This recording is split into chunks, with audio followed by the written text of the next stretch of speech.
Nagpasalamat ang kaparian sa Mandawi City nga sa unang higayon magkasalmo daw sa fluvial position ang balang bata ang imahin ni Senior San Jose. Samtang tudo na ang preparasyon alang sa traslasyon nga pagkahimuon. Ang report ni Nico Serino. Subsub ang pagpanglimpyo nga gihimo sa National Shrine of St. Joseph dihang naabtan sa GMA Regional TV. Duna say namintal sa kisame nga parte sa umaabot nga dakong proyektong gipangandaman sa maong simbahan. Ug usa-usab sa gipreparahan ang mga kalihukan karong Biyernes. Pinaagi sa traslasyon, ibalhin sa Mandawi ang mga imahen sa Santo Niño ug Birhen sa Guadalupe. Kini aron magkahiusa sa imahe ni Senior San Jose sa panagtagbo sa Sagrada Familia. Kaya may kinalisura ng crowd control sa amo dire sa mga activities sa simbahan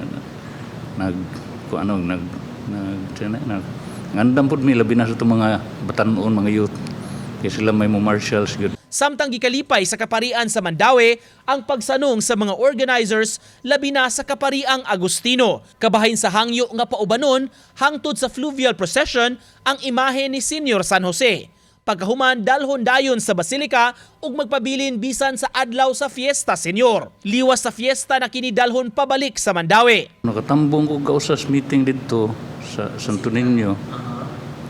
Nangutana ko, hangyo ko okay ba nga makakuyog si St. Joseph, tugot po sila.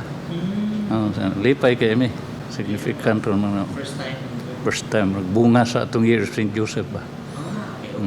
Fruits. Sa traslasyon, gipunan ang mga misa sa simbahan sa Mandawi, 8 na ang nakaschedule.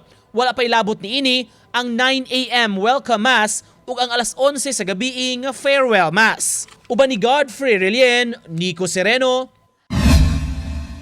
Balitang Bisdak.